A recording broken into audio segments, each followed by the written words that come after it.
Hello and welcome to another episode of the Please Bet on Football Games podcast, off-season edition. I am your host, Alex, here with the on-air talent, Joe. Joe, how's it going today? It's sure going. I'm excited to talk about the NFC North. One of the more interesting, definitely like the most changed division of the entire NFL this offseason. And change means variability, and variability means we have an exceptionally large chance to profit, right? Like whenever there's change, people don't know how to factor it. And that's where my evaluations are most useful, I think. I agree. We saw it last year with Jake Browning replacing Joe Burrow. We saw it last year with coaching changes. We saw it with Tom Brady going down to Tampa, Matt Stafford to LA. When change happens, we profit. And this division, literally every team but Green Bay is very different. Yeah, because when you're able to have an accurate view of the players, or a more accurate view of the players than mainstream outlets,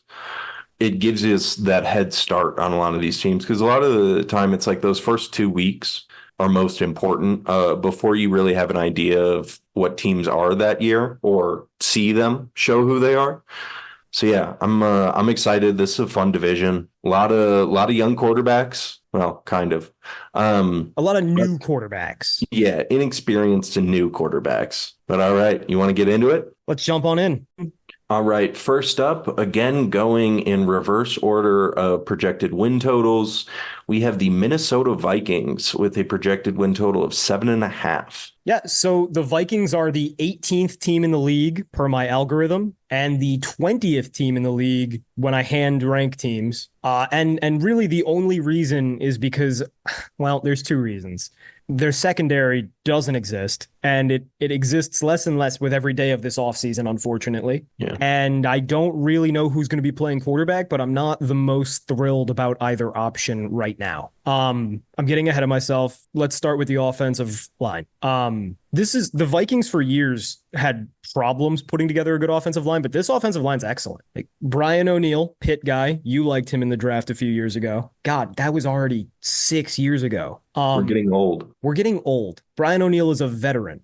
Christian Darrisaw, when he does play football, he's great at it. Problem, that's not as often as we would like, but I'm encouraged because David Quessenberry is a perfectly fine swing tackle. On the inside, you've got Ed Ingram, Dalton Reisner, and Garrett Bradbury. Reisner's good at what he does. Ed Ingram's pretty good. Garrett Bradbury is occasionally excellent and occasionally just good. So yeah, there's really no hole in the offensive line. B+, A-? I think B+. I think it's still some unproven guys, and with Darrisaw's injury issues, if you go down to Quessenberry, like, yeah, he's a solid swing tackle, but still, that's a big drop off. So I think B+. But it is a strong line, and probably the strongest line they've had in a while. Yeah, and part of the reason so this offseason, nobody knew who the quarterback was going to be for Minnesota. And once again, Sam Darnold keeps on taking the job that I wish Baker Mayfield would have taken. Last year going to San Francisco. This year he gets Minnesota. The reason it's such an amazing destination is because that offensive line is good. And everybody knows we love KOC, Kevin O'Connell, real good play caller, maybe a little conservative, as tends to be the case with these Shanahan-McVay disciples. But boy, can he call some plays. He can manufacture passing offense. And that is made even easier by the fact that this might be the best wide receiver group in the league. Yeah, I think it is, just simply because Justin Jefferson is so fucking good and you have good players behind him. But like, he's probably the best receiver in the league. He's definitely the best at the most things, but it's still, until Tyreek Hill loses a step, there's nothing you can do with that speed. Where like, I know how you would cover Justin Jefferson. It's just really hard. I don't know how you cover Tyreek Hill because he moves in a way that nobody else can do. That's fair. But regardless, he's a top 3 receiver in the league without question. Probably top 2.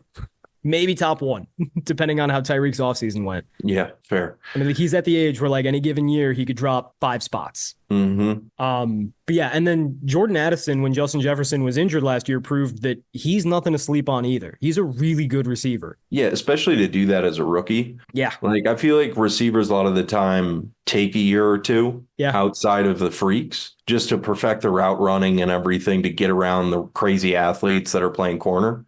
but he came in was elite right away. Yeah, I mean, like stealing balls away from people, despite being a smaller, speedier guy. Speaking of speed, hopefully he doesn't go to prison for his many reckless endangerment charges. He's got two or three now because the man can't stop driving like a maniac and can't stop being drunk while he does it. The one you can splice hairs on Tyreek Hill and Justin Jefferson, and you can probably even splice hairs on Jordan Addison versus Jalen Waddle. The one thing that concerns me a little bit, like, no, it's not fair to say at all. It doesn't concern me, but the one weak spot in this wonderful armor that is the Vikings skill players is that their third receiver, their slot receiver, is slated to be Brandon Powell, who's nothing. The Rams couldn't make him anything, and if Sean McVay and Matt Stafford can't make you a real player, then I don't think anybody ever will. Especially out of the slot. Yeah. And then, I mean, let's not forget TJ Hawkinson. He is a perfectly consummate B plus tight end. Like, he is an above average tight end. He is not special. He will not steal you yards. He might not even steal you footballs, but he will give you every yard that is schemed for him, and he will not drop the ball. And that's useful. That's very useful. Yeah, and he's good in the run game, so you can keep him on the field at all times. It helps you disguise stuff a little bit better, and he just helps that line be even more formidable. Speaking of the run game, Kevin O'Connell is a Sean McVay disciple, which I think is different from being a Kyle Shanahan disciple, but that's for a different podcast. They run the ball too much for my liking in Minnesota, but they do it well. They finally, for the first time in like 3 years, have an actual running back worth a damn. I think they upgraded dramatically when they signed Aaron Jones from Green Bay. Frankly, I think Green Bay downgraded by signing Josh Jacobs. I think that's fair. I think the issue with Aaron Jones is he gets hurt a lot, but yeah, and that's fair. But assuming that Aaron Jones plays, he's the best running back Minnesota's had since prime Dalvin Cook, and he's probably the best running back in the division, maybe second. We'll talk about that a little bit more later. But we've described an offense to you guys that is fucking excellent. And I have to bleep myself in the first segment once again. But I mean, it's an excellent environment with every kind of skill player, great protection, excellent play calling head coach. The question is the quarterback. And it's probably gonna end up being Sam Darnold. And in the case that it's not Sam Darnold, it's gonna be JJ McCarthy. And in either case, that's a bumpy ride. I've never believed in Sam Darnold. You know, there's a lot of guys like Nate Tice, who I respect the hell out of. Nate Tice does a good job, and he's a free thinker.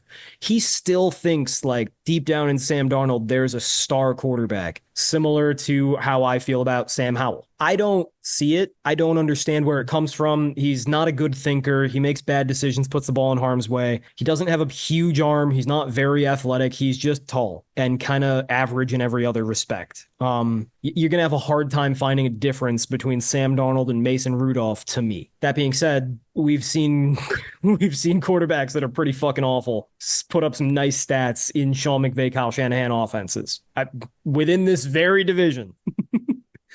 I just realized that the Detroit Lions are the only team in this division who don't run a Sean McVay offense now, and they run something very close anyway.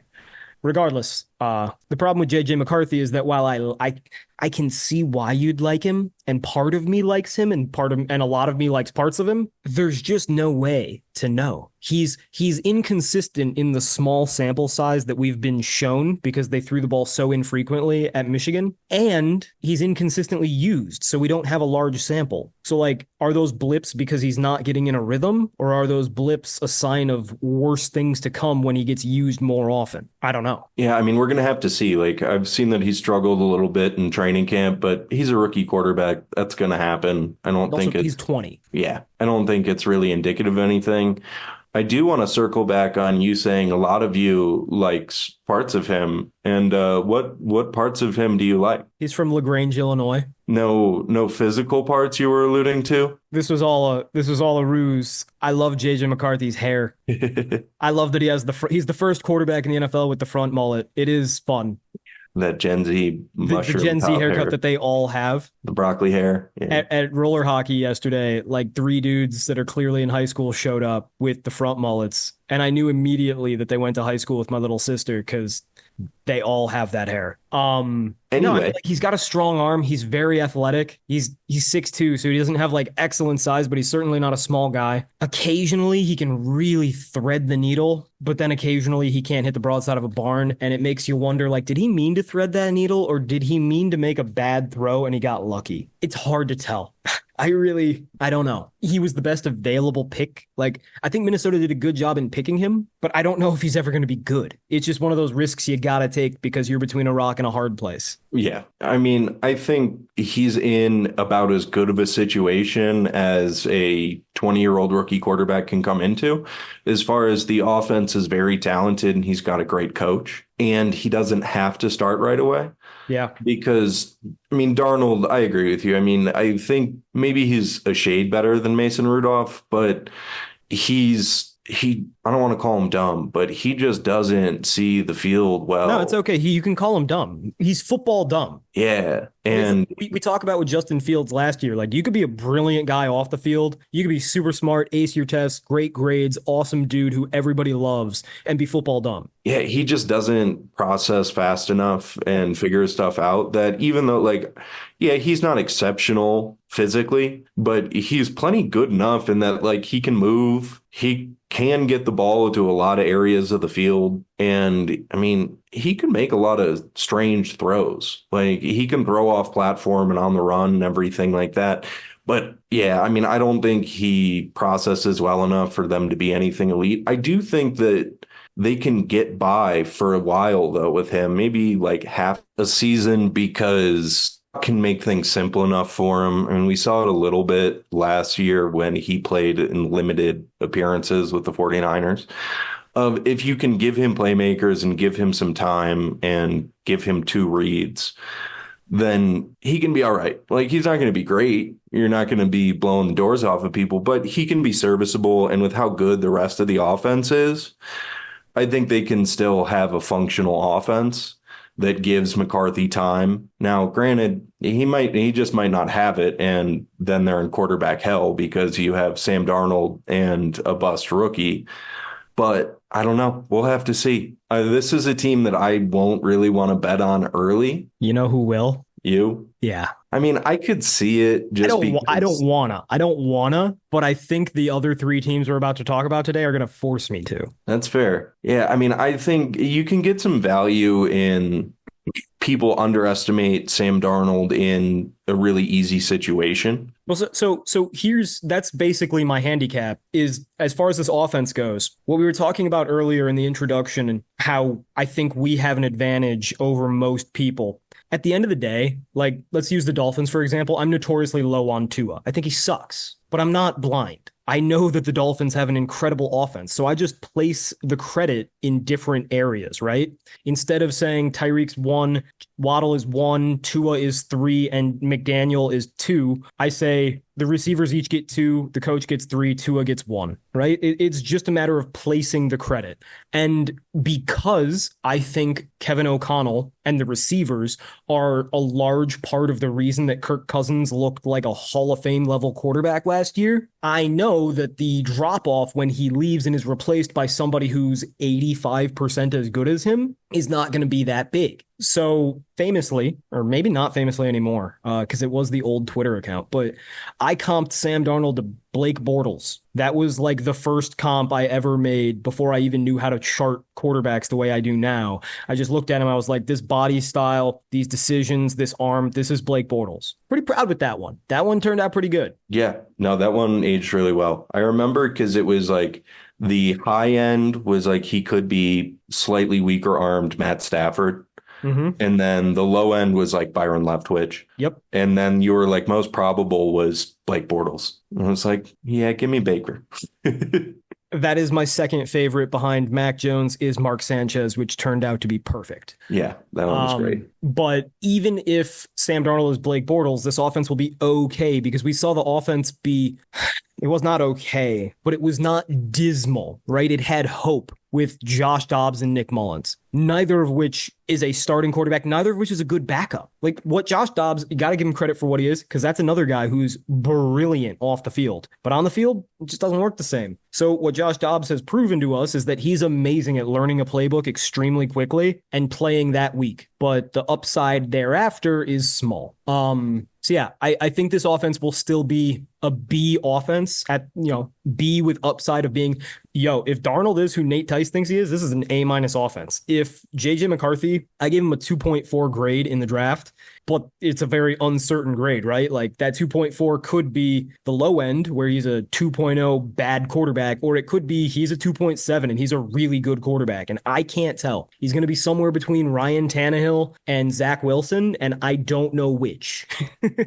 That's a very wide gap, but it's totally possible that this is an A minus offense. I think it's certainly going to be at least a B offense, and that makes it fine. The problems with this team and the reason that I think a 7.5 is a fairly decent win total for them is because this defense is what is going on? It's a mess. So their starting defensive tackles are going to be Harrison Phillips. He's good, but he's like 33, and that's not good. Yeah. And then by some unlucky stroke of, I don't want to call it God, it's got to be Satan, Jerry Tillery is slated to start at 3-tech for them. Yeah, I'm curious to see how that plays out through training camp because I would not be shocked if he falls down the depth chart. So one thing I've noticed, we're using our lads for depth charts because they keep up on it and they do have all the players mostly right. But a lot of the time they list defensive ends as linebackers. So this currently has the Vikings running a 3-4 and Brian Flores occasionally runs a 3-4, but nobody actually ever runs a 3-4 anymore. Everybody just runs nickel, right? So their four-man front is probably going to be Jonathan Grenard and Dallas Turner on the outside with Harrison Phillips and Jonathan Bullard on the inside, which is better than starting Jerry Tillery. But you never want Jerry Tillery to be threatening to get on the field because he doesn't belong in the NFL, at least not on a defensive line. Maybe he slims down and plays tight end, but yikes. Bullard is fine. He's like a B minus. He can start, but you're not happy about it. I would say maybe even C plus. And then Harrison Phillips at this stage in his career is a B, no better. Grenard is a B, and that's being generous because he's so slight. I do love Dallas Turner. He's a B plus. I think that his speed and quickness are just, with that wingspan, I don't know how you really stop it. You got to just have such a strong punch that it just breaks his fucking momentum immediately.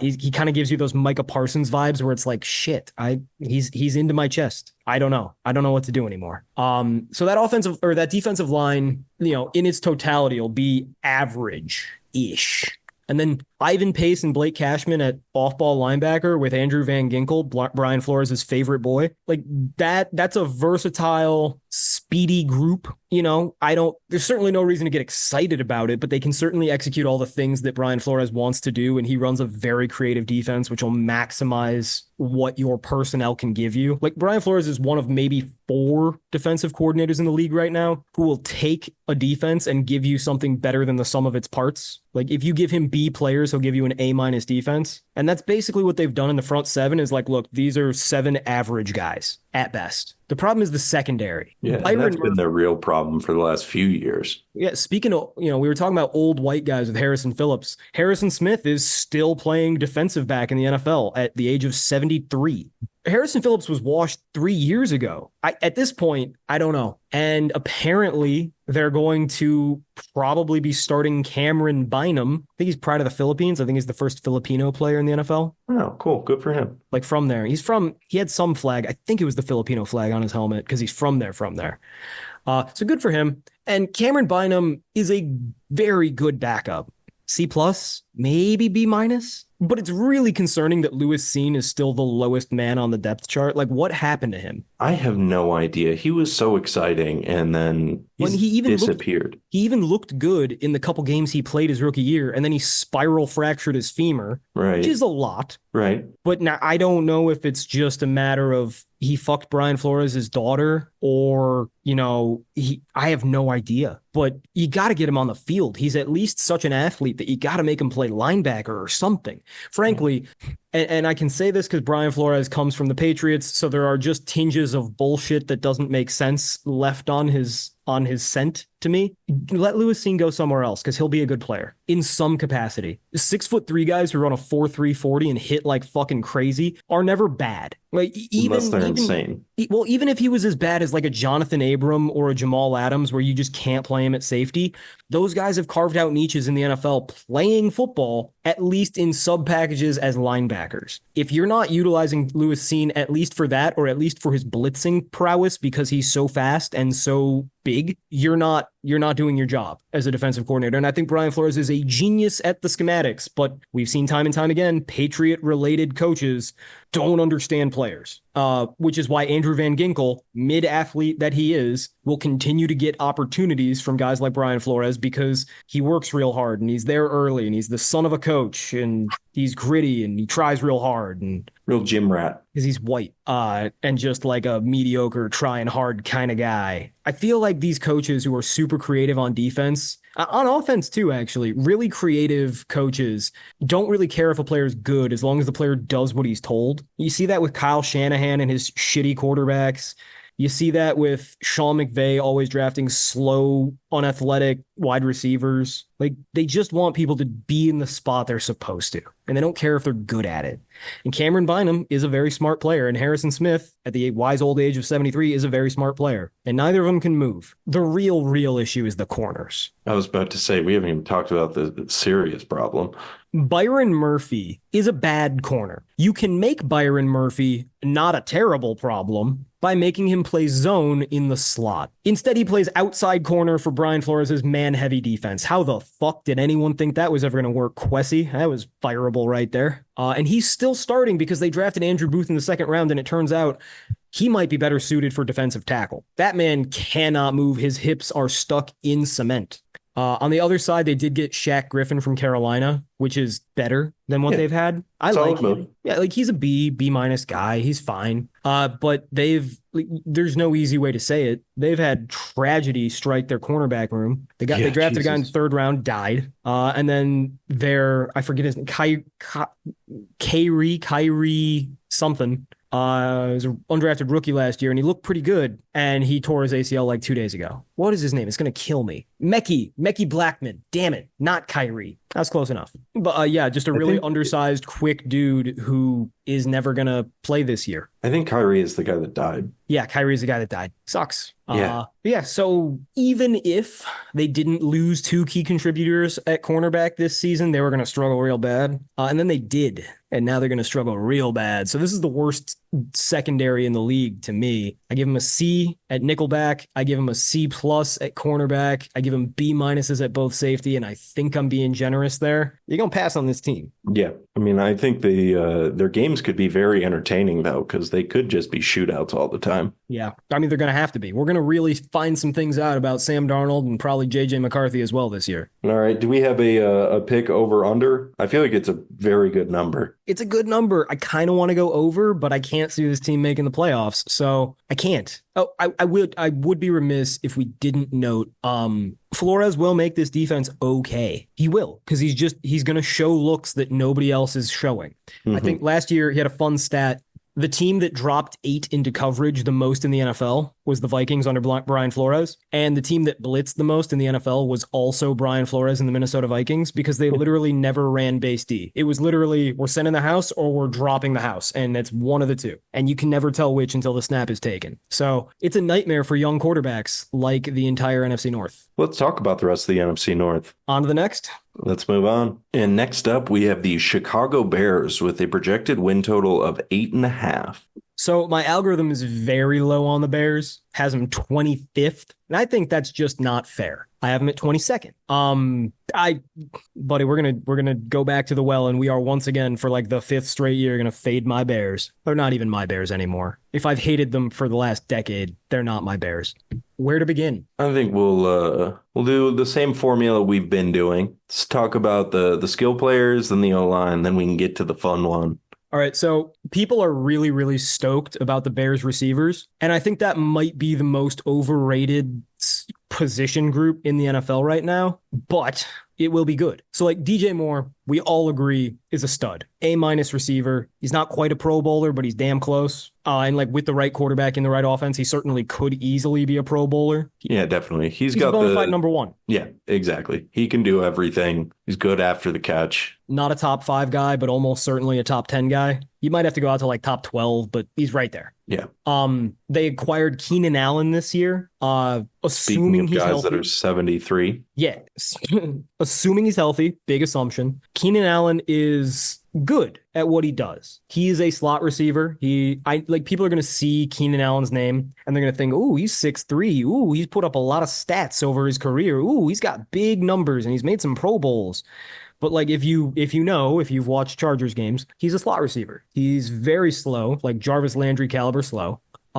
He has good hands, but not incredible hands, despite the fact that he's a possession receiver. Like he's not gonna moss dudes. That's not his game. He is a big target who you hit on slants and RPOs and little curls and designer out routes, and he gets you small gains. He is not a vertical threat. He is not an athlete. He's not a star like people think of, but he's a very reliable, very, very smart slot receiver. I give him a B plus at what he does. But how valuable is a B plus slot receiver? I don't know. Like it's valuable, but I think people are overestimating in their head because they're hearing a huge name who's had a long productive career and they're thinking, oh my God, you pair him with DJ Moore? It's unreal. It's like, it's still real. And speaking of Keenan Allen being kind of mid and pretty overrated, I just watched Rome Odunze highlights this morning again because I was thinking like maybe with the benefit of some time off from scouting college players, I'll be more generous towards him. Because when I graded him in the draft, I thought, I don't know what excites you about him. He's big, but he's not huge. He's like 6'2", 6'3", like big six. Let's look up the exact combine number. I don't want to slander. I was about to say he's the ball winner. He went to Washington. Yeah, he was a part of the three-headed monster of mid receivers from Washington. I watched a few games so I could scout all three of them this morning because Patriots fans were talking about Jalen Polk and Bucks fans were talking about Jalen McMillan, and I had to rewatch because that sound was the NFL.com. I was like, is there a lady in the room with you? Yeah, so Rome Odunze is 6'3" on the dot. He ran a 4.45 40. That will not show up on the football field ever. That's not what he does. He's got decent speed. He is a good ball winner, but he's not like a Drake London where he's just going to steal things from people. He's a solid volume wide receiver too. And I think that that's what he needs to be. That's what you need across from DJ Moore. DJ Moore is not an X. He's more of a shifty guy. Rome is an X. So it fits stylistically perfectly. You've got a slot only guy in Keenan Allen and he gets to play the slot. You've got an X only guy in Rome Odunze who's, more of a contested catch guy, not really going to get a lot of separation. That's what they got at the X. And then you've got DJ Moore, who's an awesome off-ball receiver. So it fits everything, but people are looking at this like, oh my God, three-headed monster, elite receiving core. And I see a B plus receiving core. You got one elite guy, a rookie who I think at his ceiling will be a B plus player, and Keenan Allen, who assuming he hasn't lost anything after being ancient and injured all the time, which is a big if, is a B plus player. So I think it's a B plus receiving core. I think it could get worse than that depending on how Allen ages and Rome adjusts. And then Cole Kmet at tight end is like the least inspiring player of all time. He will not drop a ball. He will not get open. He will not get yards after the catch. Yeah, I think it's a deep room in that you have confidence that three of these receivers are solid. And they all do their different things. They kind of have the roles covered pretty well. I think it's like Odunze, I don't think he's ever going to be a number one, but I think he could do well in like a T. Higgins type role where you just toss him some balls and see what happens. See, I don't think he's that caliber of ball winner though. So in my pre-draft scouting report, I said on Rome Odunze, he doesn't separate, strong hands, but he's not mossing dudes, plays a very simple but very effective game, average speed, below average quickness, good but not great routes, and then just awesome with the ball in the air and good size. I compared him to Michael Pittman in Indianapolis, which is a good player, but like nobody's writing home about Michael Pitt. I think the Bears did a great job of checking every box with this receiving core, but people are talking it's not that they're not good. It's just that people talk about them in a way that's a little bit better than I think they are. I think that's fair. I mean, because Keenan Allen is ancient and is hurt all the time. Well, and he's limited. Like you can't run a streak with him. You can't run a seam shot. You can't give him the ball in space because if you do, he's not getting a ton after the catch. Like people do it. It's not that effective. You'd much rather give the ball to DJ Moore. DJ Moore's really good, but he's not like a dominating dominating world beater. He's more like the caliber that Stephon Diggs was, which is like, this guy's great. You need a second guy. And Rome Odunze is not that guy, at least not yet. And even when he hits his stride, and if he becomes Michael Pittman, it's good, but it's not great. Yeah, no, I think it's fair. It's a good room. It's not a like truly elite room, but it's a Yes. good room. It's not on the Vikings, Dolphins, Bengals level. Like it's not up there. But it is good. Moving to the offensive line, if you've lived in Chicago, as we have, you've heard many a time for the last Trubisky plus Fields equals 5 years, 7 years. Oh my! As I'd say, it's been more than 5. And the recurring theme of the day is we are old. Yeah. So for the last 7 years, people have been saying it's the Bears' offensive line actually sucks. I was like, no, it doesn't actually. Justin Fields had the most time to throw in the NFL last year. That's a lot because of Justin Fields, because he's dumb, and because he's athletic. Football dumb, not real dumb. But the offensive line is good. Like Darnell Wright last year as a rookie right tackle looked legit good. And as a rookie, that's great. Braxton Jones, 6th-round pick 2 years ago out of like Southern Colorado or some bullshit that shouldn't exist. Like, look, he's a 6th-round pick from Southern Colorado or some bullshit that shouldn't exist. But he looked okay as a rookie. And last year he looked slightly better than okay. And there's a lot of optimism with good reason that this is going to be the year he puts it all together because to this point, he's been a great run blocker, but his pass blocking has been iffy. He's been getting better and better. I personally do believe Braxton Jones is going to solidify himself as a good starting tackle this year. And then Tevin Jenkins out of Oklahoma State finally got his spine fixed, started all year last year at guard. Really good. Yeah. I mean, the question with him was always just going to be like, will his back disintegrate? Well, and like how much further into albinism can he shrink?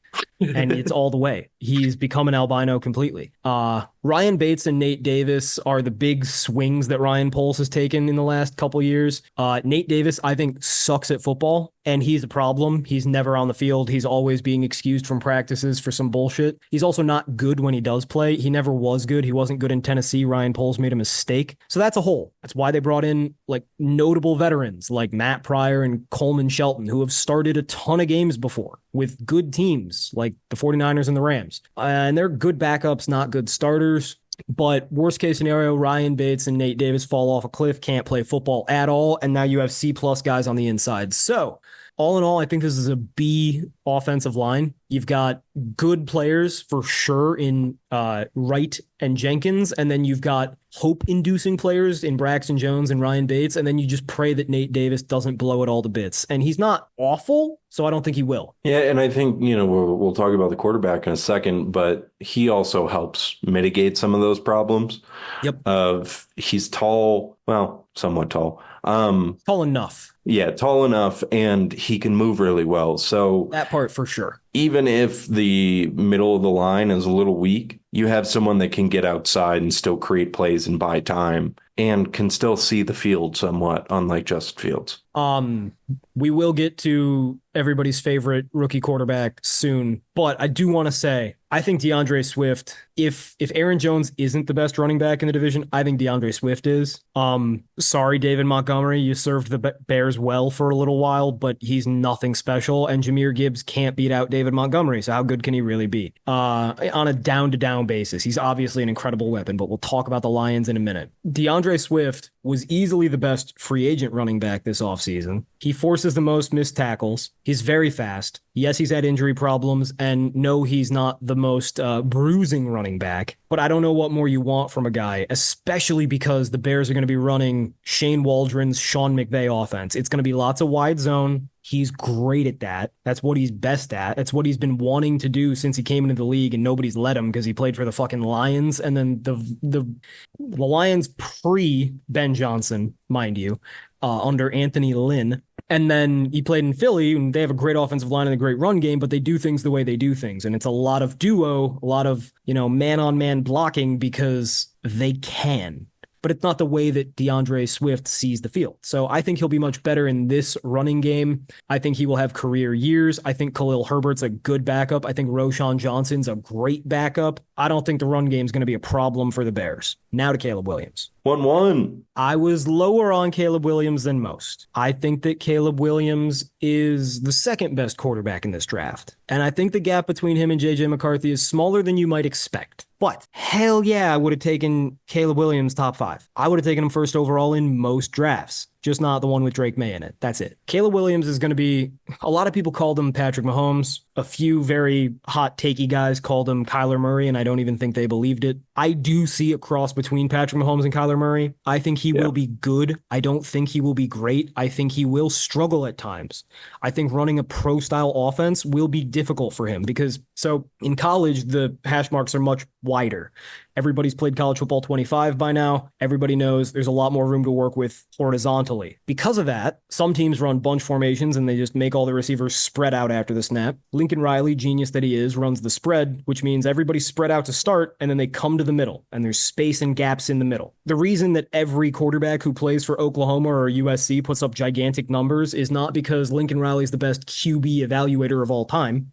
It's because he makes the offense really fucking easy. So easy that even Jalen Hurts can average 300 yards a game passing. Caleb Williams at USC was able to see things over the middle, which are the easiest throws to understand, process, and throw. And they were open because USC does tend to have the best athletes in the Pac-12. And it's hard to cover wide receivers with linebackers. Linebackers are in the middle of the field. Wide receivers come from the middle of the field. See how this all works? It's brilliant. It's why it keeps working. Caleb Williams is not going to be able to throw over the middle as much in the NFL. The windows will be tighter. He will be smaller relative to his line and defensive lines going against him. And frankly, the whole thing just moves faster. You won't be able to run around, reset, reprocess, and still hit the middle. That'll be a pick six. Also, I've never seen Caleb Williams from under center. I've never seen Caleb Williams run anything resembling a pro-style offense. And the Sean McVay offense is the most pro-style offense in the league right now. It's lots of running. It's lots of play action. These are things we never saw the dude do. It's going to be an adjustment. And I still think he's probably the best quarterback in this division, but it's a small gap. And I certainly don't think he's any kind of savior. So I think we're looking at like a B offense. It's going to be less, it's going to be probably the worst coordinated offense in the division, which isn't saying much because it's a very well-coached offensive division. Yeah, I was about to say, you have like 3 elite offensive coaches. Yep. But I think that people are going to hear, oh my God, Caleb Williams, the chosen one, the best quarterback prospect of all time. And they're going to hear, ooh, top 10 pick at wide receiver, plus DJ Moore, plus Keenan Allen, elite receiving core. And they're going to add it all up to, this is one of the top 10 offenses in the league. And I think we're struggling to crack the top 15. I think it's going to be a really exciting offense. Like they're going to have a lot of highlights because, well, I don't think Caleb Williams has that same Mahomes ability to like just create a play out of absolutely nothing and then chuck the ball 60 yards downfield. He can still do a little bit of that. And when you have receivers that are that good, when you have DJ Moore just running around with 6 seconds to lose a guy and find space, I think that they're going to have some really exciting plays and they'll be a highlight machine. Maybe sometimes negatively too, but I don't know if the consistency will be there to be like a really good offense. I agree. They're probably like middle of the pack. They're solid everywhere, but elite nowhere. That's actually a perfect segue because the defense is very much the same. Like, okay, Montez Sweat is a really good player, but he's probably not a top 10 edge. Yeah, I agree. I mean, I think he's good, but he's not in that elite group. He's not Garrett, Crosby, Hutchinson, Watt. He's not Bosa. He's not Jalen Phillips. So already that's 7 quick off the top of my head. So he's 8 to 15 somewhere. Did you say Parsons? I forgot Parsons. Okay, he's 9 to 15. Yeah, like that's just top of the brain. That's not even, I mean, Harold Landry. Brian I don't think Burns. what's that? Brian Burns. No, I think he's Brian Burns level. I think that's the level. But so we're looking at like a fringe top 10 guy. He's good. He's very good even. A- guy. On the other side's DeMarcus Walker. He's a defensive tackle. He's not even a good one. That's bad. In the middle, you've got Andrew Billings, dope against the run, and you've got Gervon Dexter. You hope that he turns into something in his second year. I believe in him, but I'm looking at a B defensive line at best, maybe B minus. I think they'll be good in the run. Sure. Yeah, I mean, when you've got 3 defensive tackles, one of which is a nose tackle playing, yeah, you should be good against the run. Have fun with that. At linebacker, you've got Tremaine Edmonds, who we are very well aware sucks. Right? Bad. Fast. bad. Yeah, and then TJ Edwards is pretty good. He's decent. He's a B player, and he's a Chicago boy, so that doesn't affect his grade, but we root for him. Sure. So your front seven is we're gonna be generous and call it a B. Yeah, I think that's as high as you could go. I'd probably go B minus, but Yeah, to each and their that's own. fair. So then Jalen Johnson's a stud corner at number one, but he's injured all the time. That sucks. He's an A minus corner when he's healthy, but he's never healthy. Across from him, you got Tyreek Stevenson, second round pick out of, I believe, Miami. I like his game. He's got a lot of Greedy Williams to him where he's long and he's tall and he's quick, and you hope he can put it all together, and there's signs that he will. So if he continues on this path, he will be a B plus corner. That's a if, though. If and then B plus together means probably more like B. And then in the slot, you've got Kyler Gordon, who I don't understand. I don't understand why people think he's not bad. It was very obvious he didn't belong in the NFL as a rookie, and he's not really done anything very different since. He's been okay, but I heard Nate Tice of all people saying Kyler Gordon's going to break out and be an elite corner this year, and this might be the best corner room in the NFL. Brother, I do not see it. His stats from last year certainly don't suggest that. His PFF grade from last year certainly doesn't suggest that, hanging down in the 50s. And my eyes did not see anything close to that. So I give Kyler Gordon a C plus grade in the slot, and then I give the outside corners a B plus. And that's assuming they're healthy, which is a big assumption. And then I hate the safeties. Like, I love Kevin Byard, but last year in Philly, where it's easy because everything else is Philadelphia runs a cover four defense. It's very easy to play in, very low obligations, low standard for the defensive backs. And he looked slow. And he's only a year older, and he's playing in a much more difficult defense because the Bears run cover two on every single snap. Vanilla cover two, no creativity, no disguise. And that means he's going to have to run a lot. And I don't know if he has it anymore because he didn't last year. So if he can be the guy he was, a B plus. If not, we're looking at B minus because I don't like Jaquan Brisker. Yeah, I mean, I think there's something to be said for getting traded in the middle of the year, especially in a position like safety where you have to do so much like reading of the field. Fair. That maybe he's slow because he was, slow on his first step because he couldn't anticipate as well. And he was having to do more reacting than, just like knowing what was going to happen. So I think maybe you could give him some credit there. But yeah, like he's getting old and guys are just getting faster. So you're telling me we've got some holes, but a lot of very average, similar to the Vikings, except instead of having a super creative genius defensive coordinator, we've got the most vanilla defensive coordinator in the entire NFL, whose literal philosophy is if you guys try harder, you'll get more takeaways and then we'll be good on defense, which is literally just saying I'll leave it up to luck. Sounds bad. And you're talking about an overrated offense, and we're talking about 8.5 wins. It feels like an under. Yeah, I agree too, just because I think Waldron's a good OC. I don't think he's great. Yeah, he's consummate. But they'll have a solid offense throughout the year. I worry about injuries. I mean, granted, it's the NFL, so everybody just part of the league, but they have a few more guys that have history of it on the defense. And then I don't like Eberflus. I think like he's not a great defensive coordinator, and I don't think he's a good head coach. And when you're in a division with a bunch of good coaches, I think that'll really hurt them in division. They've got a lot of young guys at important positions. So I don't know. I think that they're going to be one of those teams that is promising. And next year when they have a offensive head coach, hopefully, then I think they'll be in a really good position. But yeah, I think still probably under 500. So you go under 8 wins or under 8.5. Yeah, under 8.5. I mean, it's tough because they're going to be exciting, and you don't want to bet that an exciting team's going to have a losing record. We will see, but it's a tough division to bet on. Yeah. All right. Shall we move on to our not so lovely neighbors in the north? Yeah, let's move on. And next up, we have the Green Bay Packers with a projected win total of 9.5. All right. It feels so good to take my Bears hat off and stop thinking about that fucking team. For those of you who aren't aware, I am born and raised in Chicago, and I love Chicago more than anything, but I do hate the Bears more than almost anything in Chicago because they only do dumb things. That being said, my frustration with the Packers has not gone away. They just paid Jordan. I'm gonna start out of order. They just paid Jordan Love the most money of all time. Jordan Love was really bad for about 10 games last year, and then he was decent for like 6 games last year, and they paid him the most money ever.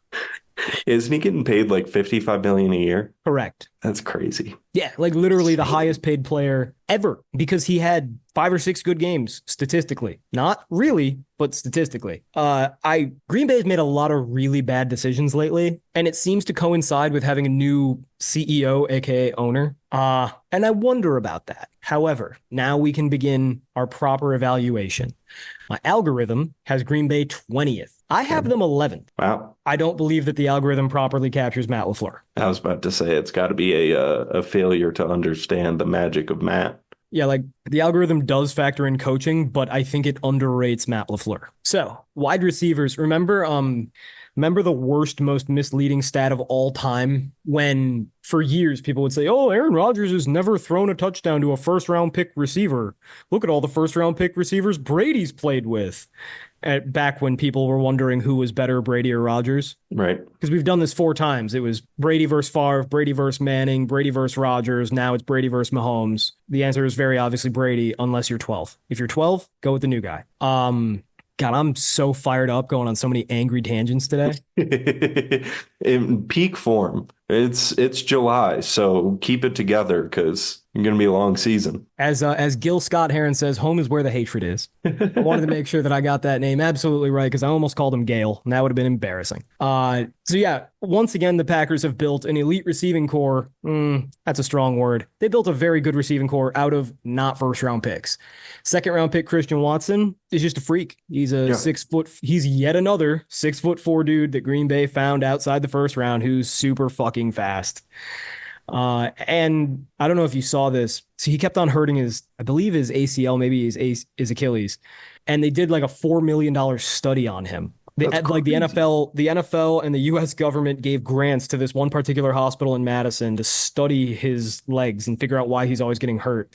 And they found out that there was like a 20% muscle imbalance. So apparently he's been jerking off with his right leg too often. So how does that even happen? I don't know. He But they just fixed runs in circles to the left. I guess. But they got rid of the muscle imbalance, so now it's only 4%, and apparently that should make the injuries go away. We'll see. Apparently people who are prone to soft tissue injuries in their legs is largely due to a muscle strength imbalance. That's what this $4 million study found. But that's super cool, and it means maybe Christian Watson will play this year. If he does, he's your X. He's just super fast. Can he catch? Not always. Is he a great route runner? Fuck no. But he is very fast and tall. And he's a wants it guy. He's the son of a coach in North Dakota State. No, he's not white because I I was see the about to say question in your he's eyes. not white. But he is the son of a coach, literally. A wide receivers coach, even. On the other side, you've got Romeo Doubs or Dobes or Dubs. I don't know and I don't care. I think it's He is the Dubs. epitome of average. Wide receiver two, not good at a single thing, not bad at a single thing. He's where he's supposed to be. And there's probably a defensive back near him, but not that close. He's going to do his job. He's a lot like what I think Roma Dunze will become. He's a lot like every receiver at Washington was last year. Jalim Polk, he's just solid. He'll do his job. Michael Gallup, once upon a time, he'll do his job. And then the real strength of this, by the way, those guys are both on rookie contracts. So are the next two. Jalen Reed has become their slot guy, super fast out of Michigan State, smaller than Christian Watson, better hands than Christian Watson, might be the best of all of them.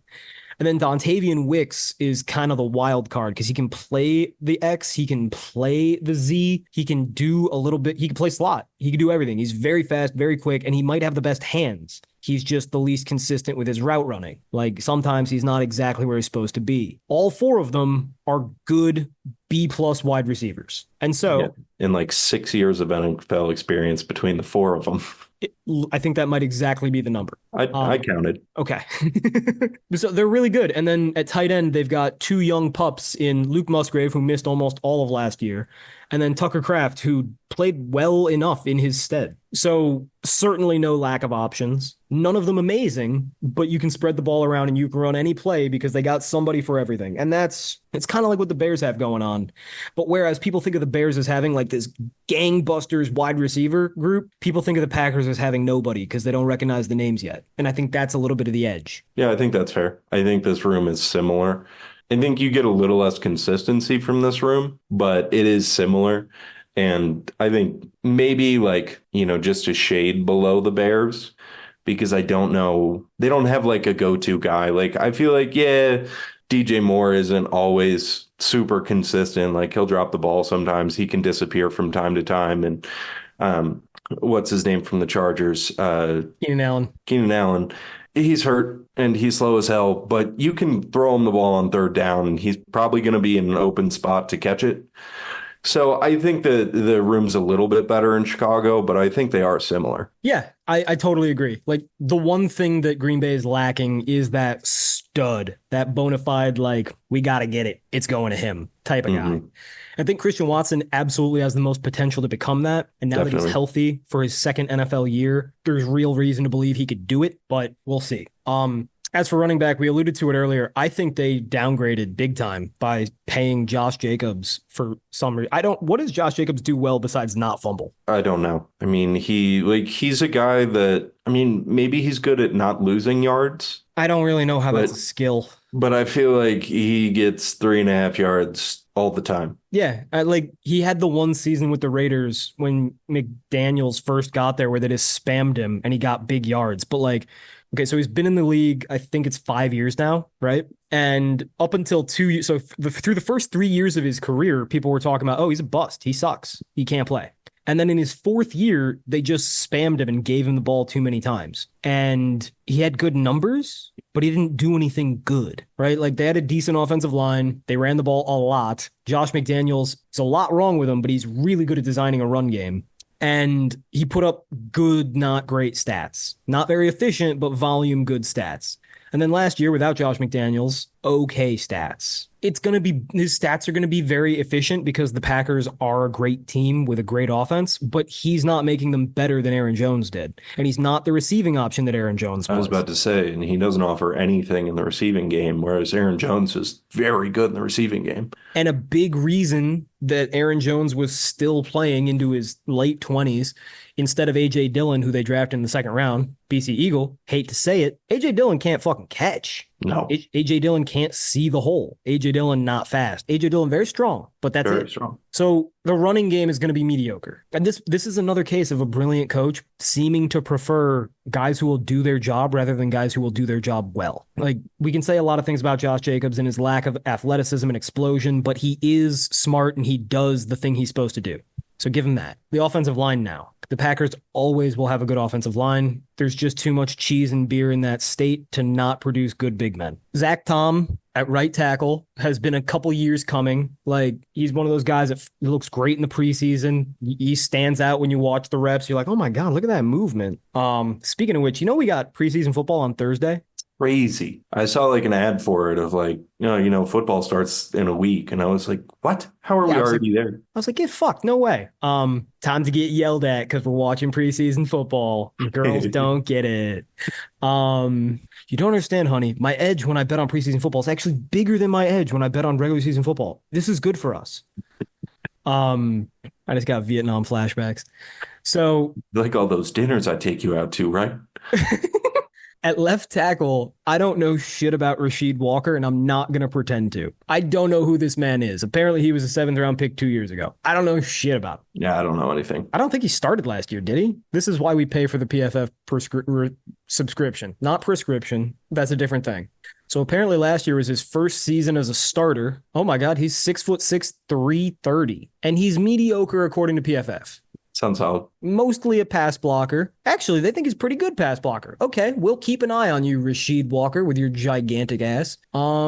That is encouraging for the Packers. He can't suck that bad if he's that big. It's not entirely true, but it helps a lot. It certainly helps a lot. Okay, so let's give him a B- just to be safe. Yeah, I think that's fair. Educated guess. We don't know, but I like Zach Tom. I really do. I think he's a B+ player. Jordan Morgan, 1st-round pick. I think he'll be solid. I think he'll be a B. Elgton Jenkins, I love when he's healthy. As another when he's healthy guy. I even think Royce Newman, who's going to be a backup guard, is a pretty decent guard. I think he can start. And then Josh Myers, I like. I know that not everybody likes him. I like him. He moves well. That's what I want in a McVay offense. So overall, the offensive line, I give a B. This offense is a good offense, though. So how do we explain this? I just point at Matt LaFleur. Yeah. I mean, I think the line is good in that there are no obvious holes. Like, yep. I think that's a problem with the Bears line of having that weaker interior, especially Nate Davis. Yeah.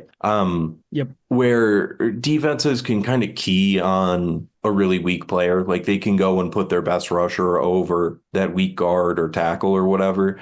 And the Packers don't have that. Yeah. Like they don't have any holes. Like, yeah, none of these guys are all pros or pro bowlers, but they're all good at their jobs. Well, it's like I always say defensive line and wide receiver are like weaponry. You only need one real sharp point on a sword for it to be an effective sword. It's better if the whole thing is sharp, but you only need one good edge. An offensive line or a secondary is much more like armor, and you can have the best helmet of all time and get your arm cut because you're not wearing a sleeve, you know? So I think that's a good analogy. I like that. the Packers don't have any armor made gold. They don't. Or none of their armor is made of Valyrian steel, but they got something everywhere, and that's what you need. And then Jordan Love. The man of the hour. Jordan Love improved a lot last year. I'll give him that. Like he's the first 6 or 7 games, I have my fun little tiers that I break quarterbacks into. He was securely a saboteur, which is the tier of player like Desmond Ridder, where like you just can't help them. There's no coach who can make them effective. So I've graded every snap of Jordan Love's from last year, and that totals 621 snaps. Through the first 10, 11 games, I had a 1.7 grade on him, unsalvageable, bad backup.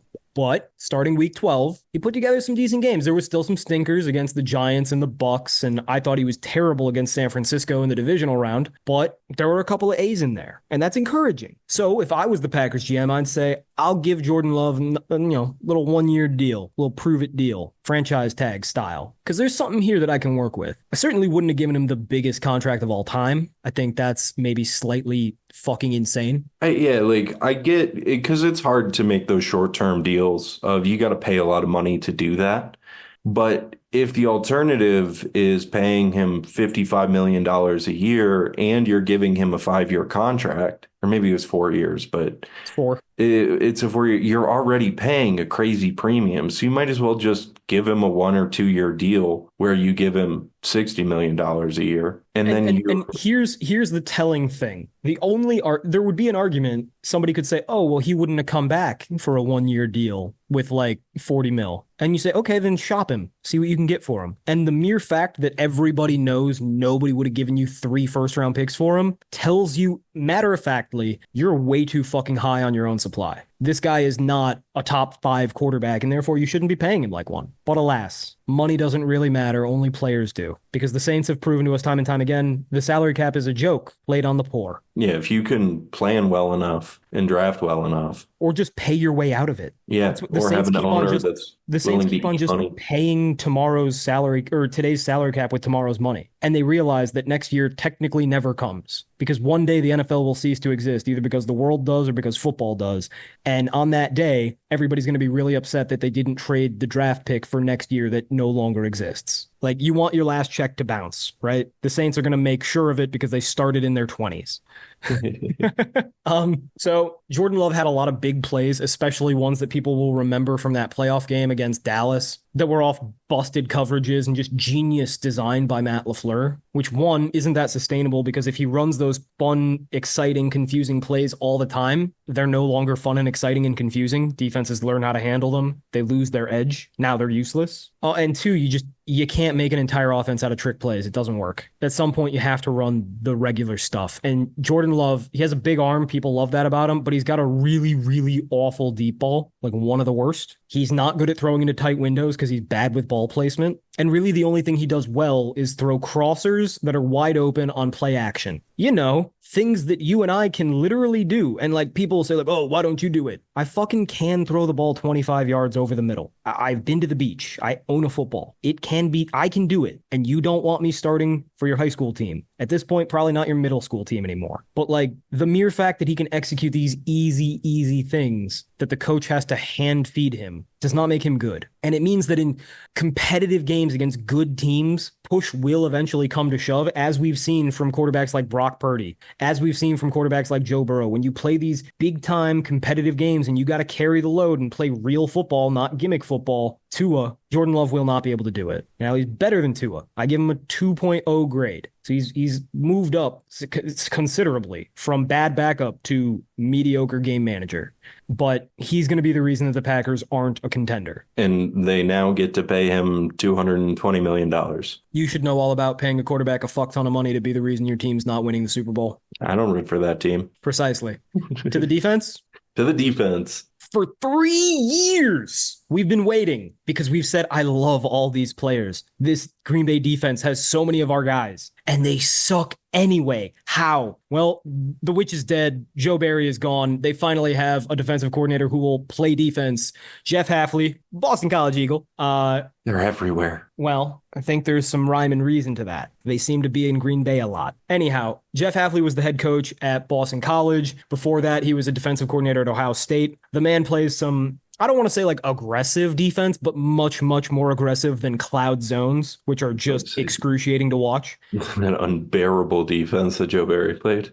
Believe it or not, the Packers are going to play some man defense this year with their That's elite incredible. man corners. I was about to say with Jair Alexander and Eric Stokes. No way. Okay, listen to this front three. No, we'll make it the whole front four. Listen to this front four. Kenny Clark, elite. Maybe a little below elite now, but at least recently elite. Yeah. Rashawn Gary, borderline Super elite.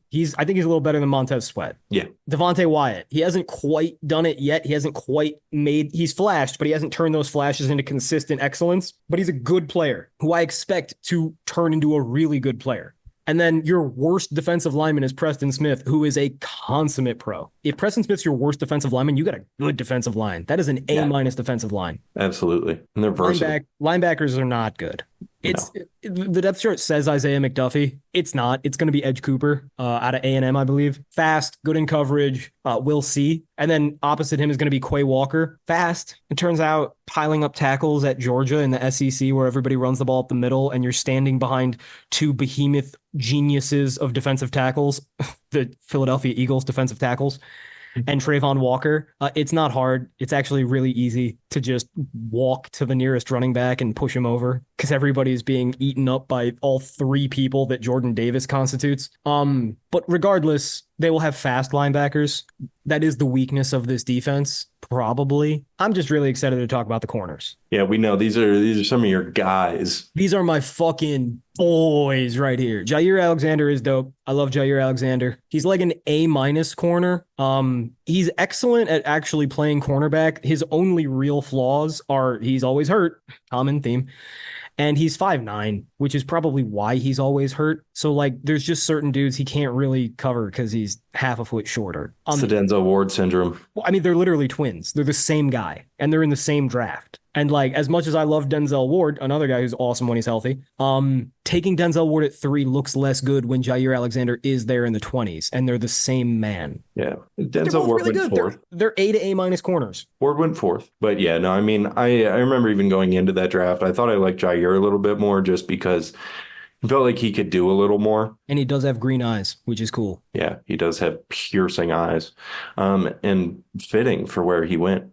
But yeah, I mean, he's fucking good. And then on the other side, Eric Stokes, who, he's my favorite cornerback in the NFL. He's not the best. The best is Christian Gonzalez, but he's my favorite. The speed and the quickness, he's just always in phase. Literally, all his ball skills, whatever. His hitting, whatever. Always in phase. Makes it really hard on a quarterback because your guy's never open. You just have to trust that your receiver is going to win the ball, which is a skill. Like Joe Burrow has that level of arrogance and fuck it in him. Not every quarterback does. Mm-hmm. And Eric Stokes struggled a little bit in this defense, because they ran soft zone, and that's not what you do with Eric Stokes. He's a Champ Bailey type. He needs to play man because you don't want him thinking. You don't want him coming up and hitting. You want him on that ass, and he will be on that ass. So I think this defensive scheme change is going to benefit him immensely. Keyshawn Nixon is whatever in the slot. Like, I'd rather not talk about it. It's like a C+, and it's kind of ruining the whole vibe of the defensive grade. And then the safeties, dude, they paid Xavier McKinney the second most safety money in the league. Yeah, that was insane. I was watching Hard Knocks yesterday, actually. I gave myself heat stroke playing roller hockey again. Of course. I keep on doing this, and then I come home, and it's Saturday, and I can't really go out because I'm dying and I have a splitting headache, so I lay inside with an ice pack on my forehead and watch TV. I scored 3 hat tricks. It was worth it. Wow. 3 hat tricks, 8 games. It was dope. Probably should have played 6 games. Got bad after that. Hard Knocks, Xavier McKinney. Hard Knocks does this fun thing where they're very assertive. Liev Schreiber, the narrator, is very assertive about like he's the best player on the team. And they just keep on saying Saquon Barkley's a superstar. Like eventually we'll believe it. And then they started to do the same thing for Xavier McKinney. They're like the Giants star defender, Xavier McKinney, the best player on the defense. And I'm like, fucking what? That can't be true. And then I thought about it. I was like, it might be true. And I was like, but that's why the Giants just fired Wink Martindale. So he's bad. And they're like, the look on Joe Shane, the GM of the Giants' face when he saw the number, he's like, he's the second highest paid safety in the league. No. Yeah, there's a reason that even Joe Shane reacted that way. He's not good. He's a linebacker who's not particularly good at. He's Landon Collins. He's exactly Landon Collins. Every Alabama safety is the same. Helmet scouting is okay. It's really every Alabama safety is either Minka Fitzpatrick / Brian Branch or Landon Collins / Xavier McKinney. He's a C+ player, maybe B-, fine. And then Javon Bullard, who I'm not gonna lie, I haven't scouted that much, but people I trust tell me he's very smart and he will always be coming up to make a nice hit in zone coverage, but he's not particularly athletic. Fine. I'm running slot fades on this team all day. I was about to say, I worry because we were just talking about that armor analogy of they have 2 elite corners. Though Stokes has had his struggles, but those 2 guys also have injury problems. And then the rest of the DBs can't cover. Yeah, it's a problem. It's not good. Especially if they're going to play a lot of man. Well, the safeties will play zone behind the man, but yeah, I don't love it. And then like, again, you don't want Keyshawn Nixon in the slot because like, I know exactly what I'm going to do if I'm, I don't know, Detroit, who does this all the time. I'm motioning so that I can see if it's going to be man or zone. And then once I know it's man, I'm going to get my best receiver, like Amon-Ra St. Brown or Jameson Williams. And I'm going to put him in the slot and I'm going to make him run a fade right at your safety. And he's going to go right past your shitty safety. And I'm going to pray that Jared Goff has the arm to get it there. And he probably doesn't. So it doesn't matter anyway. Oh boy, it's really frustrating watching this fucking league. The answers are right there and they can't acquire them. So the Packers are going to be better than the sum of their parts. The sum of their parts is decent. The coaching will make it better than that. That is why the algorithm has them ranked 20th. I have them ranked 11th. I think Jordan Love can improve and probably will improve a little bit. And I think that Matt LaFleur knows how to hold the hand of a bad quarterback better than anybody in the league. But I still don't think that they can really make any noise in the playoffs. And I don't think they're the best team in this division. Yeah, I think that's a fair read. They're going to be a good team. They'll win. I think this is a good pick. I'd probably go over. I think they probably are a 10-win team. See, I can't go over because let's say, for sake of conversation, let's say that Sam Darnold ends up being Dak Prescott caliber, right? Like he does the Dak line. Perfect game manager, nothing great, costs you a couple times, make a couple decent plays to make up for it, basically gives you as much as he takes. I think the Vikings are a better team. Similar coaching, better roster, similar defense, better defensive coach. If the quarterback's even okay, I think it's a better team. I think that those DBs, though, are so bad in Minnesota that they can just completely tank games for them. Yeah. Whereas, Green Bay has holes, but they still have 2 very good corners. Yeah. Whereas the Vikings don't have anyone that can cover a number 1 receiver. Hey, Shaq Griffin can do it. Can he anymore? The one with 2 hands. I know, but because he got that big deal out of Jacksonville and then he was a casualty. Yeah, no, he can't do it. He legitimately can't. Yeah, he just seemed like he slowed down because I think he had a pretty bad injury. Didn't he break his leg or something? Thought he almost lost a hand. In the womb. I think he actually ate his brother's hand in the womb. Whoa, are they twins? Yeah. Oh, see, yeah. I thought they were like a year apart. They're twins, and one's a cornerback, and one's a defensive end, and they're the same size, and the defensive end has a better 40. Yeah. But 1 hand. All right, on to Detroit. Yeah, let's finish this division up. Show me Detroit. Last team in the NFC North, we are going to talk about the Detroit Lions. Their win projection is 10.5. So the algorithm has them as the 5th best team. My manual rankings have them at the 4th best team. Boy, that's crazy to say about a team led by Jared Goff, who has not changed. He still is not good. But there's so much to love about this team. So starting off at wide receiver, I think Amon-Ra is overrated. I really do. I think he's much like Cooper Kupp was a few years ago with the Rams. Remember when people thought Cooper Kupp was the best receiver in the league? And I said, yeah, he's a B plus receiver. And they said I was Yes. crazy. Yep. How we feeling now, fuckers? As Cooper Kupp gets unseated by a fifth round rookie last year. And Puka Nacua is no slouch, but we're not talking about the Rams. We're talking about the Lions.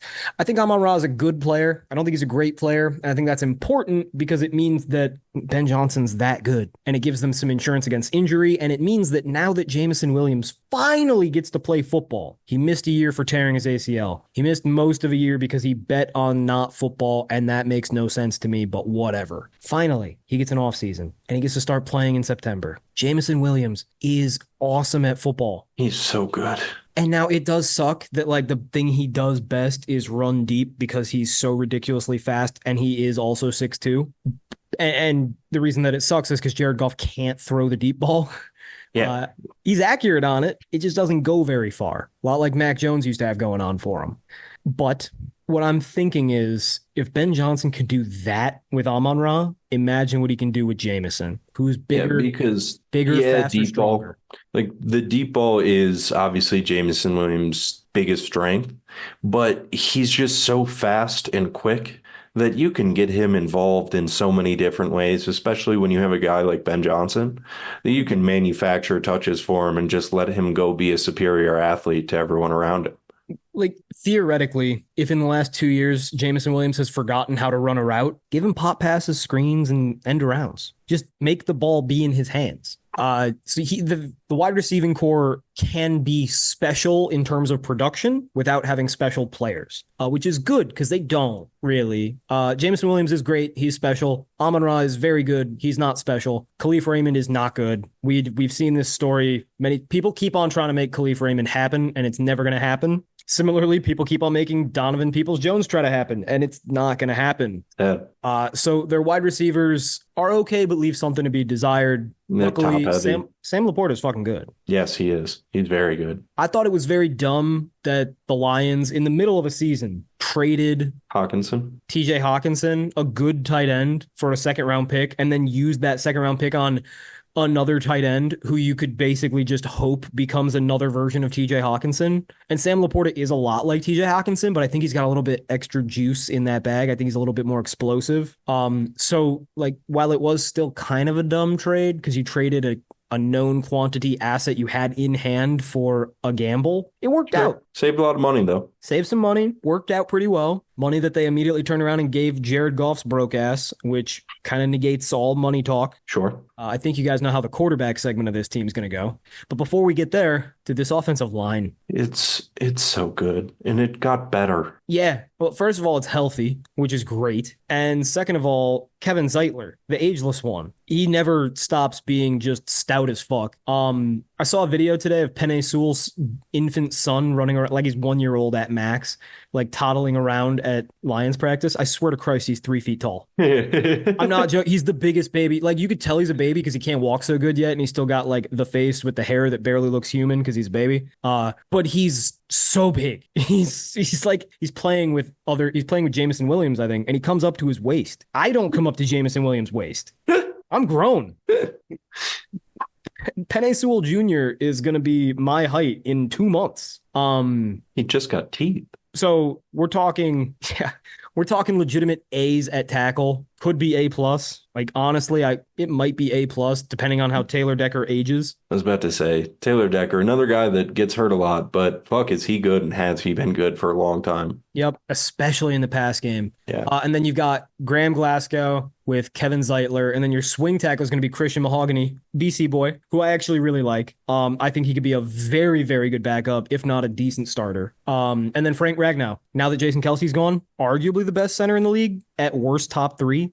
At worst, top 2. It's basically him and Creed Humphrey for my money. Yeah, I'm trying to think who else would be up there. Andrews. That's kind of it, dude. It's fuck it. I'm gonna say it. Frank Ragnow's the best center in the NFL. Good job, Frank. So this is an A line. It might be an A plus line. It's probably the best line in the NFL. Yeah, I think so. Finally, David Montgomery defines average at running back, but Jahmyr Gibbs defines explosive. I don't know how many touches they intend to give Jahmyr Gibbs. The fact that he doesn't start over David Montgomery is either a travesty on one hand or an indictment of Jahmyr Gibbs on the other hand. Either way, I think it's very funny that people love to crown Brad Holmes the GM of the Lions. So like, oh, look what he did. Yeah, he drafted Jahmyr Gibbs in the top 10, but he's a weapon. I'm like, yeah, you drafted a backup running back in the top 10. That's a good use of assets. And then you gave how many 50 million to Jared Goff? Yeah. Sounds like a swell GM to me. Now Jared Goff. You tend to temper me and moderate my takes. So, what does Jared Goff do well? I think he's a pretty solid game manager. I think he's good at, working through a couple reads, Is he? not far down the field, or if there's any pressure near him, or if his first two reads are covered.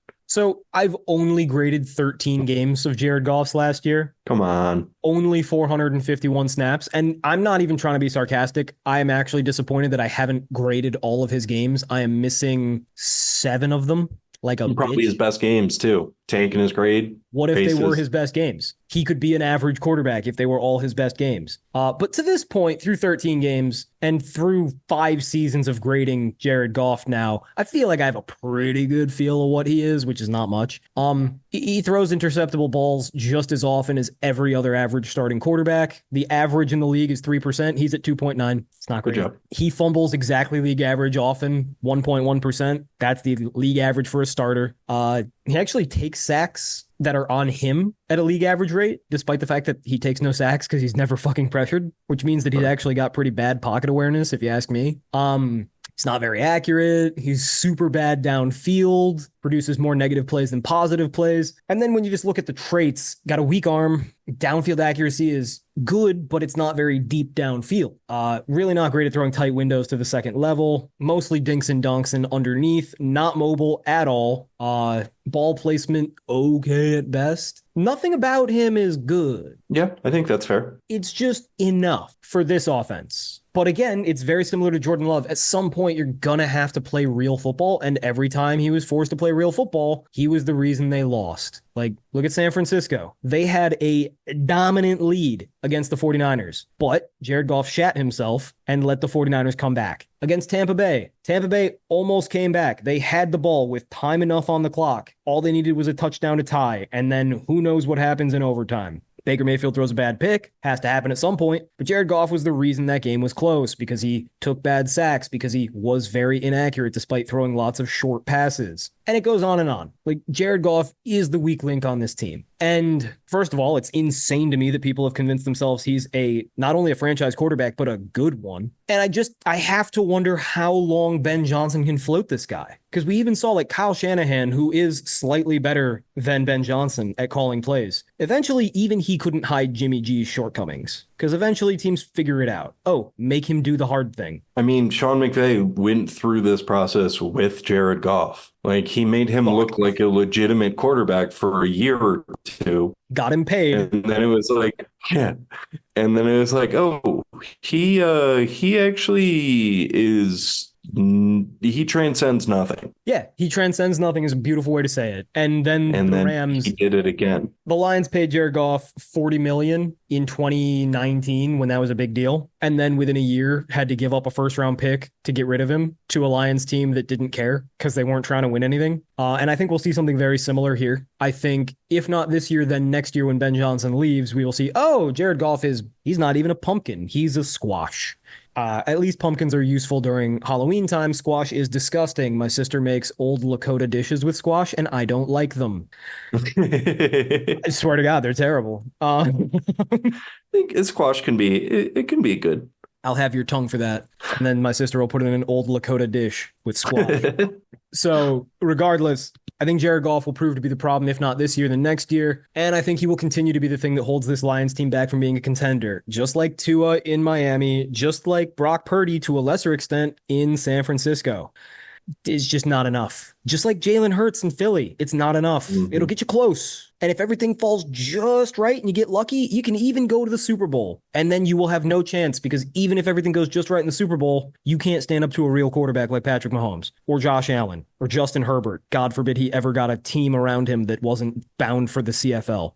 Coming up in 2 weeks. No, next week. Next Yeah. week. Unless we do the East. I don't know. I've been feeling Drake May talk. Regardless, the Lions offense will be good. It will not be great. And it might need to be great because once again, they have completely failed to put together a good defense despite being born on third base with Aiden Hutchinson to the defense. Deep. Aiden Hutchinson, best defensive end in this division. No, definitely top 10. Yeah. Marcus Davenport, who they got from Minnesota, is decent. Talking a B, Yeah. He's okay. athletic B, which means he has upside to occasionally be better than that. DJ Reader got put on the pup, which I don't love, but Aleem McNeil really flashed last year like he was going to be a guy. And if he keeps that shit up, all of a sudden this defensive line is sick. And then you just need one of Josh Pascal, Levi Onwuzurike. Onwuzurike. I think it's just Anzarike. Well, he went to Washington and he's a stout 3 technique, and I actually really like his game, but he's got back problems. I don't know if that's how you say his name. I just wanted. You fucker. So even if DJ Reader doesn't play, you still got 2 shots at having a decent 4th defensive lineman. A- defensive line, dare we say? It's not as good as the Packers because the Packers have more bullets in the chamber, but it's very close. Yeah, I might go B plus, but I wouldn't fight you too much on A minus, especially if DJ Reader's healthy soon. Yeah. Behind that, you got Jack Campbell, who I'm not going to lie, I liked Jack Campbell in the draft. I thought he'd be great in coverage. Turns out last year, he was not good in coverage, and that was a problem. And then Alex Anzalone, who's smart and he tries hard and he tackles well, but he's slow and because, the other things. Mediocre linebackers at best. And then the defense just continues to get worse the further back you go because their cornerbacks are penis. Ooh, yeah, it's rough. Well, the thing that really is frustrating is that they paid good money and invested high draft picks in bad players. Like Terrion Arnold. I'm going to read you my scouting report on Terrion Arnold, who, so the same thing happened with Kyler Gordon a few years ago. The casual scouting report, like the thing that people just say that you hear on Twitter and stuff, the reason to like him is, oh, he's a great athlete. He's an amazing athlete. And maybe the rest isn't there, but he's tall and he's a great athlete. So he'll put it together. They said this about Kyler Gordon. And then Kyler Gordon showed up to the combine and wasn't a good athlete at all. Terrion Arnold did much the same shit this year. That's why my comp for him was Kyler Gordon. And I think that Terrion Arnold would be a really good safety if he ever woes up, and became a safety. He's then slow. he could be Landon Collins and Xavier McKinney. Well, no, he would fit more into the Minkah Fitzpatrick. Damn it. But actually, he's a totally different body type. He's like 6'3", 210. Like, he's a big boy. But just a putrid athlete. Pretty strong. Ball skills mid. Would be an awesome free safety. That's not your starting cornerback. That's not your number 1 cornerback. Opposite him, they have Carlton Davis as a Baker Mayfield appreciator. You saw Carlton Davis last year. He is the only reason that the Houston Texans came back and beat the Buccaneers in that remarkable thriller. Because Carlton Davis was terrible, because Carlton Davis has the ball skills of most snakes. Some snakes are better, but most snakes are about the same. Reminder that snakes don't have hands or even arms, much like Shaquem Griffin. I'm sorry. Carlton Davis He's been out of the league for years. Leave him alone. Until I get a new guy with no hands, I gotta do it. But Carlton Davis has basically made a career out of being tall and listing cornerback next to his profession. He's slow. He's not quick. He has bad instincts. He has bad ball skills. He can't tackle. He's confused in space. And the Lions paid big money to make him their star corner. Behind that, you've got the likes of Kendall Vildor, a Bears special teamer for years who sucks. Emmanuel Mosley. We saw how that went in San Francisco. They lost a Super Bowl because of it. Ennis Rakestraw, who they drafted in the second round, is low-key a better corner than Terrion Arnold, but because of how politics work and investment works, the NFL doesn't understand sunk cost fallacy yet. Ennis Rakestraw will not play. And then in the slot, you're torn, because Amik Robertson is a decent slot. Got a Louisiana Tech a few years ago, hits big, 5'8". I remember he was big. He plays really good. He was very hyped. Yep, he was very hyped, and he's been mostly what he was hyped as. Turns out the 5'8" guy who's really good in zone is pretty good in zone, especially when placed in the slot. But the problem is, if you put Amik Robertson in the slot, you have to move Brian Branch out of the slot where he's best and make him a safety where he's not as good. And then if you put him in the safety, or if you put Brian Branch at safety, you have to bench one of, hang with me, Ifeatu Melifonwu or Kirby Joseph. Kirby Joseph, who I love, Ifeatu Melifonwu, whose name I like, but he's not that good. He's just big and athletic, much like his brother. There are problems in this secondary. There are a lot of them. And to make them worse, Aaron Glenn insists upon playing cover 0 and cover 1 all the time. What does that mean? One safety goes high and everybody else mans up and plays press tight coverage. You know, the worst possible thing to do if your corners aren't fucking sick, especially if they're not sick athletes, because you can hide a tall, long, slow guy in zone, especially cover 3. It's how the Seahawks got away with it for years with Richard Sherman and Brandon Browner, neither of which could run a 4-6. He just plays zone, cover 3, cover 4, let him go backwards, never side to side. Keep it simple. They're not doing that. You're going to have Carlton Davis at 6'3" running a 4.9 40, trying to cut across the field on slants. How do you think it's going to go? Like, you can eat this secondary up, and you can eat it up on quick hitters so you can eliminate the threat of that pass rush. So this defense is going to suck again. It's going to be just as bad as it has been. And that's going to mean that the Lions have to score a lot of points to be in these games. And they can, because their offensive coordinator is that good. And now they have the weapons in the offensive line to match. But they're balancing on a razor's edge, and Jared Goff is holding that razor. In his tiny little baby hands. Does he have baby hands? Yeah, I thought that was a problem with Goff coming out. I thought that was Kenny Pickett. Well, I think it was him as well, but I'm pretty sure Goff had little hands. We're looking up Jared Goff's hands. Oh, only 9 inches for Jared Goff. Tiny hands. I told you, he's got tiny little baby hands. Alex knows hands. Yeah, so the Lions, I can't bet over on 10.5. I can't bet that they're going to be a contender team when they have a bad quarterback, a bad defense, and it's all smoke and mirrors on offense. It's all smoke and mirrors, and I don't know. I have this problem when it comes to handicapping coaches where I assume that eventually they'll get smart, and like they won't, but I figure at some point someone's going to realize like, oh, they run a ton of motion. We should play zone instead of man. Oh, they're going to force feed the ball to Amon-Ra St. Brown. Bracket him. Just nothing good ever happens and nothing smart ever develops. But that's how we profit. That is how we profit. The Lions will be good. I could see the Lions winning 11 games, though. Easily. Yeah, absolutely. I don't know if I can see them winning 13. Yeah. I mean, I don't think they can get that level just because that passing defense is so weak. But they strike me as a team that's like the Ravens, although different from the Ravens, but they'll do well in the regular season and then struggle in the playoffs. Yeah, I mean, the Lions are going to have to play a tough schedule this year. They're going to have to play San Francisco. They're going to have to play Philly. They're going to have, they got a first place schedule for once, and it's going to be more difficult than they're used to.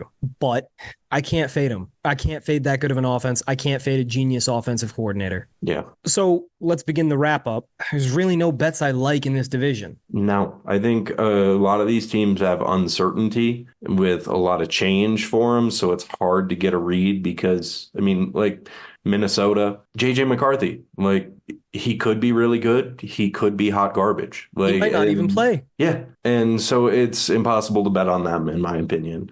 I think Chicago, again, too much uncertainty with a rookie quarterback and new offensive coordinator, a lot of turnover. Bad head coach.